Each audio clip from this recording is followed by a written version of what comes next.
Hi, and welcome to CryptoBiography. I'm your host, Brandon Starr. This is episode 255 of CryptoBiography, and it is part 3 of The Anti-Artist. And here we go. It seemed to be large, for the camera was a good distance from some simple curtains, and the ceiling was high up. The lights were still warming up. A figure stepped from behind the curtains. There was no way to see who it was as a mask covered the face. It seemed to be handmade and reminded Tom of a mix of the tragedy and comedy masks. The figure proved to be a man, if his voice was any indication. "Greetings. Thank you for coming to my art exhibit. I am the anti-artist." Tom and Valerie looked at each other. Neither of them had an idea of what was happening. "I'd like to thank the investors, if it could be called that, of the early 20s, the anti-artist said. "Between cryptocurrencies and NFTs, I was a billionaire inside of 5 years. I got out before they crashed. Then I found myself retired before I was even 30. So the question is, what to do with myself?" The answer, after a lot of searching, was clear: art. But what to do? It has all been done before, over and over again. Finally, I thought, from my view of the sunset on the beach, I would have something that no one else had ever done before. I would be an anti-artist.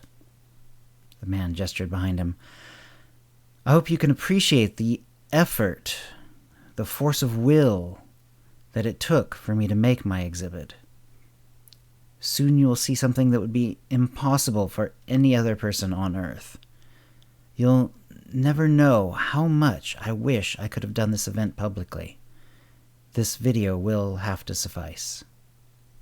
The curtains started to pull apart. "And to answer the question you'll be asking, don't worry, I have plenty more money still." The curtains opened and revealed row upon row of paintings, only a few of which they could see at once. But they were all Mondrian's. "Oh no," Tom heard himself moan, without meaning to. He grabbed a pad of paper and a pen from a nearby desk and started writing down works he recognized. Even as he did so, he knew it wasn't all that useful. This video would be studied frame by frame, but he wanted some basic information, had to have it written down. Oval composition, the red cloud, the windmill in sunlight, the view from the dunes with beach and piers. Tom then stopped. View from the dunes was a MoMA-owned piece. What was this that the anti-artist was showing them? Then the pieces became more famous. Composition number 2. Composition with red, blue, and yellow. Broadway Boogie Woogie. That was another MoMA-owned piece. What the hell was happening? The pieces rolled along. Tom kept writing down names as fast as he could, though the camera moved slowly. It was difficult to get every piece written down. He knew this work would be finished later. "What are you seeing?" Valerie asked. "Mondrian's. All of them Mondrian's. All phases of his work," Tom said. He fell quiet, trying to focus on the artwork sliding by on the screen. The procession took several minutes to finish. Despite that, Tom had to leave a number of them blank, not sure of the name or falling behind in the writing and forced to move on. Though she didn't know the names, Valerie had started counting the works using tick marks. When the last work appeared on the screen and the camera movement stopped, she gave him the total. 252. That's all of them. There are about 250 Mondrians. How did they all get in one place? But the anti-artist had stepped back into view. "It's taken me all those years to make my collection. Of course, a number of the most famous pieces were never up for sale, but I got them anyway." "Wait, those are all the original Mondrians?" Tom gasped.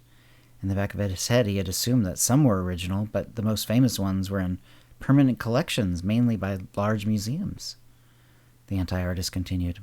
"My copies were well made. If you take a black light, you'll find my signature on the fakes."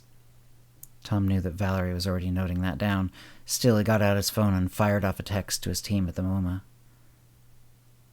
"So," the masked figure added, "what is art?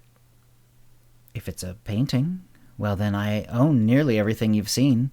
They're mine, and I can do what I like with them." A cold dread ran through Tom's gut. And if a painting doesn't exist anymore, then is it still art? And what's more, if a painter's entire oeuvre ceases to exist, are they still an artist? "No," Tom heard Valerie whisper. "Of course, I'm sure some will try to say that the art will live on forever because there are pictures or some such. Nonsense. Without the originals, the memories of the art will fade to nothing. I am the anti-artist." He stepped back and made a gesture. A spark lit up and ran along the floor. It jumped up at the first painting, which must have had some accelerant on it, for it burst into flames immediately. Tom and Valerie watched in horror as one painting, then another caught fire. The camera was sprinting through the warehouse, showing each one as it blazed. Early representational works, the first steps towards modernism, early efforts at making neoplasticism, the great works at his height, each one scarred, twisted, and fell apart in turn. Tom felt his fingertips go numb. He was in such shock that his body was rebelling. Valerie got her story. Tom went to the MoMA and investigated their Mondrians. Sure enough, black lights revealed large AAs on them. Further investigation showed them to be excellent forgeries. Some of the paintings had never left the MoMA, at least not since the early 20s when the anti-artist had claimed to make his fortune, so the method was unknown. Tom suspected the anti-artist must have gotten inside help in some form, though whether such an ally could be caught after as much as 20 years was doubtful. Worse, there was a trap. All the Mondrians across the world that were supposedly originals were tested and found to be forgeries, but worse, when the black light had revealed the forger's initials, it had set off a chemical reaction that damaged and eventually ruined the canvases, so even the forgeries, as accurate as they had been, could not be used. When the damage was discovered, efforts redoubled to locate the best available pictures to keep as much of Mondrian as was possible. Meanwhile, all efforts to find the anti-artist were coming up negative. The video had been studied around the world for any detail showing where it was made, but nothing yet had been found. Tom couldn't wrap his head around it. Mondrian was a fairly non-controversial artist. His artistic ideas had always been of a very high level, not dug down in the mire of politics and so on. Was he targeted for artistic extermination because of his ideas?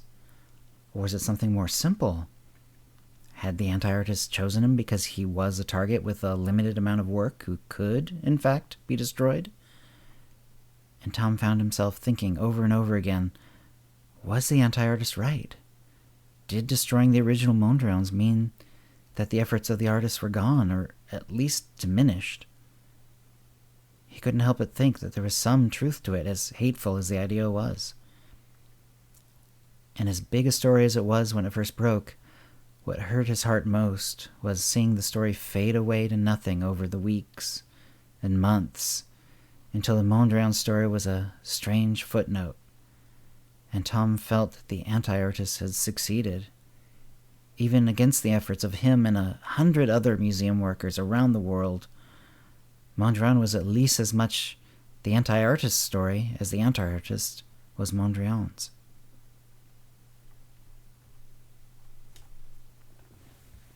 And that's the end of the story. I hope you enjoyed it. If you have any comments or questions about this episode or previous episodes, cryptobiography@gmail.com, or hit us up on Facebook or Twitter, and thanks for listening. Words and music, copyright 2022, CryptoBiography LLC, all rights reserved. Characters and events are fictional, fictionalized, or satirical.